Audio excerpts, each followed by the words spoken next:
Hi friends, నేను మీ టిఆర్కే.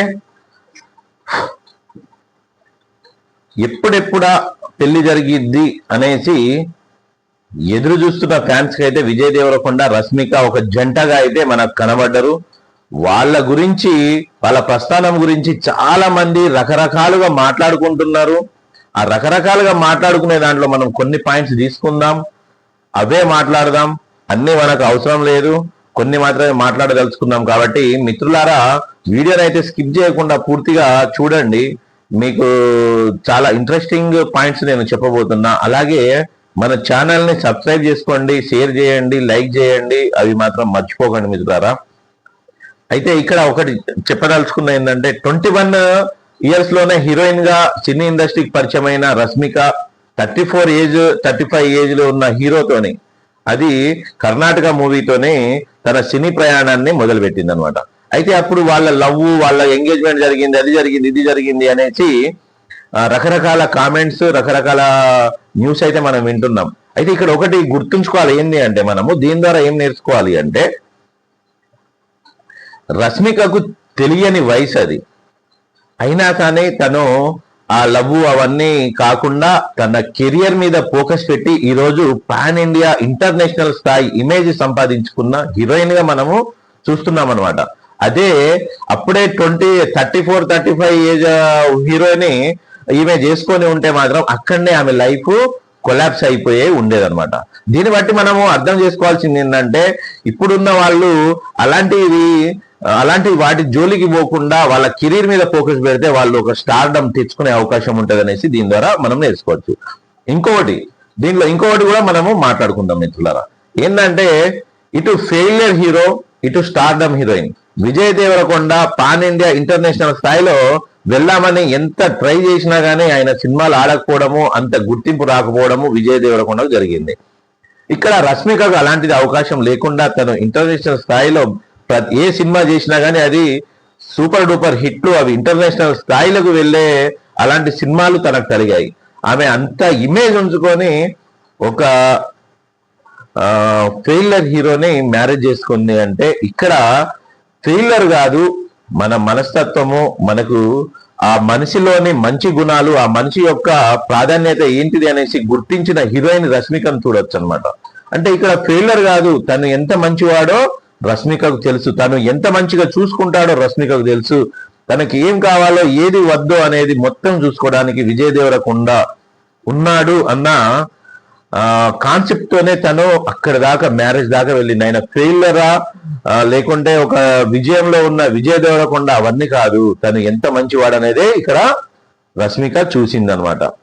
రష్మిక ఒక కుగ్రామం నుంచి వచ్చిన అమ్మాయి, ఒక గిరిజన తెగకు చెందిన అమ్మాయి. తన ఆచార వ్యవహారాలు ప్రపంచానికి చాలా మట్టుకు తెలియదు. అయినా కానీ ప్రపంచానికి తన ఆచార వ్యవహారాలను తెలియజేసే గొప్ప కార్యక్రమమే పెళ్లి. ఆ పెళ్లిలో తను మార్నింగ్ విజయ్ దేవరకొండ సాంప్రదాయం ప్రకారం, హిందూ సాంప్రదాయం ప్రకారము బ్రాహ్మణ్స్ వస్తారు, వాళ్ళు వచ్చి పూజలు పునస్కారాలు చేసి పెళ్లిళ్ళు చేస్తారు, అది అయిపోద్ది. సాయంత్రము మన రష్మిక ఆచారం ప్రకారము పెళ్లి జరిగింది. గుర్గు అనే సామాజిక వర్గము రష్మిక వాళ్ళది గుడువా అనే ఆచారంలో పెళ్లి జరిగింది అనమాట. వీళ్ళు కర్ణాటకలోనే ఒక మారుమూల, అంటే ఒక లోయ ప్రాంతంలో నివసించే ఒక తెగ ఇది. ఆ తెగలో చాలా తక్కువ మందిలోనే, వేల మందిలోనే ఉండొచ్చు జనాభా. అయినా కానీ వాళ్ళ పెళ్లి వ్యవహారాలు, వాళ్ళ ఆచార వ్యవహారాలు ఈరోజు ఇంటర్నేషనల్ స్థాయిలోకి చర్చించే విధంగా తీసుకుపోయిన రష్మికకు హ్యాట్సప్ చెప్పాలి. ఎందుకంటే కొన్ని తెగల వాళ్ళు ఈ రోజుల్లో ఇలా చేసుకుంటామా అనేసి మనకి సిగ్గుపడుతున్న సమయంలో రష్మిక తన ఆచారాన్ని బయటికి తీసుకొచ్చింది. దీన్ని బట్టి మనం ఏం నేర్చుకోవాలంటే, మీకు సంబంధించిన ఆచారాన్ని మీరు మర్చిపోకండి. మీ ఆచారంలోనే ఏదైనా కానీ ముందుకు తీసుకెళ్ళండి. అదే ఆచారంలో మీరు ఏ పని చేయాలనుకున్నా ముందుకు చేయండి. ఎందుకంటే ఆచారాన్ని, మన సంస్కృతిని, మన సాంప్రదాయాన్ని కాపాడుకోవాలి కానీ దాన్ని చంపుకోవద్దనేసి ఇక్కడ రష్మిక పెళ్లి ద్వారా తను నిరూపించిన ఒక స్టార్.